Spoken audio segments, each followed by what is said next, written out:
নমস্কার, বিজয় সনাতনী চ্যানেলে আপনাদের স্বাগত জানাচ্ছি। গত পর্বে আমি শ্রীমদ্ ভগবদ গীতার দ্বিতীয় অধ্যায়ের ২৬তম শ্লোক থেকে ৫০তম শ্লোক পর্যন্ত পাঠ করেছিলাম। আজকে আমি শ্রীমদ্ ভগবদ গীতার ৫১তম শ্লোক থেকে ৬০তম শ্লোক পর্যন্ত পাঠ করব। ওম তৎসৎ। শ্রীমদ্ ভগবত বাসুদেবায় নমঃ। কর্মজং বুদ্ধিযুক্তা হি ফলং ত্যক্তা মনীষিণ জন্মবন্ধ বিনির্মুক্তা পদ গচ্ছন্ত নাময়ম যদা হে মুহ কলিলং বুদ্ধির্বত্তি তরিষ্যতি তদা গন্তাসি নির্বেদং সুতবাস্য সুতস্য চ। অর্থাৎ মনীষীগণ কর্মফল ত্যাগ করে জন্ম এবং সংসার বন্ধন মুক্ত হয়ে মোক্ষ লাভ করেছেন। যখন তোমার বুদ্ধি মোহরূপ পাপ থেকে উত্তীর্ণ হতে পারবে, সঙ্গে সঙ্গে তুমি মানুষের শোনার যোগ্য হবে এবং যা শুনেছ সেই কর্মফল হেতু তোমার বৈরাগ্য লাভ হবে।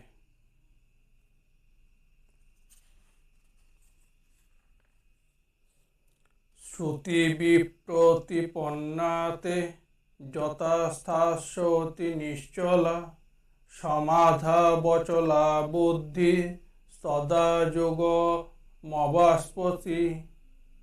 অর্থাৎ নানা রকম বৈদিক এবং লৌকিক কর্মযোগের কথায় তোমার মন চঞ্চল হয়ে আছে।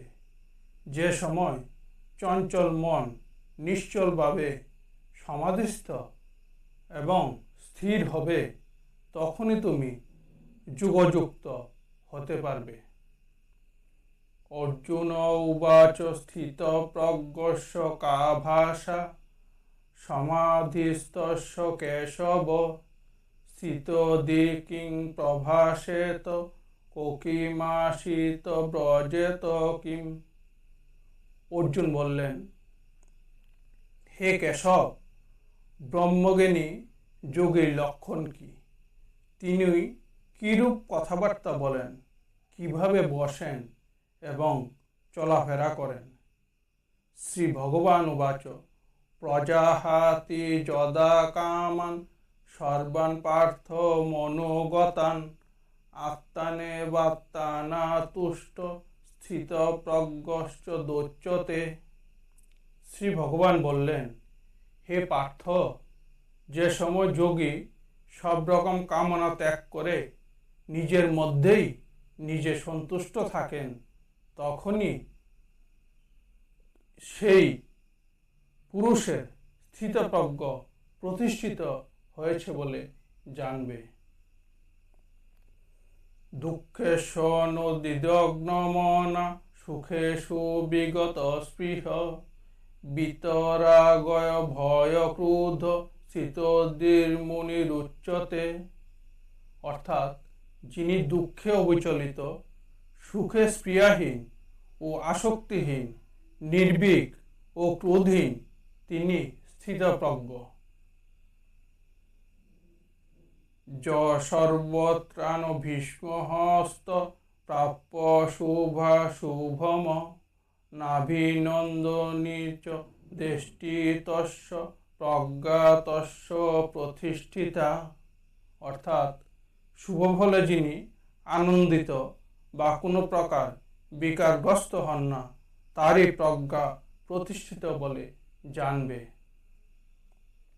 যদা সংহরতে চায়ং কুর্মহঙ্গানিব সর্বশ ইন্দ্রিয়াণি ইন্দ্রার্থেস্য প্রজ্ঞাতস্য প্রতিষ্ঠাতা। অর্থাৎ কচ্ছপ যেমন নিজের অঙ্গুলি সংকুচিত করে নিজের দেহেই গুটিয়ে নেয়, সেই রকম যিনি ইন্দ্রিয়গুলিকে ভোগের বস্তু সকল থেকে ফিরিয়ে আনে তারই প্রজ্ঞা প্রতিষ্ঠিত বলে জানবে।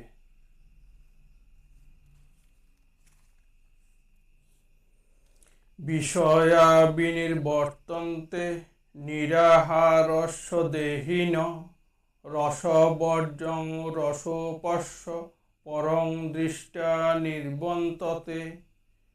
অনেকে ইন্দ্রিয়ের দ্বারা বিষয় প্রবৃত্তি ভোগ না করিলেও তার ভোগের স্পৃহা থেকে যায়। স্থিতপ্রজ্ঞে পরমাত্মা দর্শনেই ভোগের আকাঙ্ক্ষা দূর হয়। যত তো হপি কৌন্তেয় পুরুষস্য বিপশ্চিত ইন্দ্রিয়াণি প্রমাথিনী হরন্তি পশবং মন। অর্থাৎ, হে কৌন্তেয়, মুখ্য লাভের জন্য জ্ঞানী যত্ন করলেও অনেক সময় দুরন্ত ইন্দ্রিয় সকল তাদের মন ও চিত্তকে কুপথে পরিচালিত করিয়া থাকে। নমস্কার, আজকে আমি শ্রীমদ্ ভগবদ্গীতার 2য় অধ্যায়ের 51তম শ্লোক থেকে 60তম শ্লোক পর্যন্ত বাংলা অর্থ সহ পাঠ করলাম। আগামী দিনে আবার আপনাদের সঙ্গে দেখা হবে। ততদিন পর্যন্ত আপনারা ভালো থাকুন, সুস্থ থাকুন, এটাই পরম ব্রহ্মের কাছে প্রার্থনা।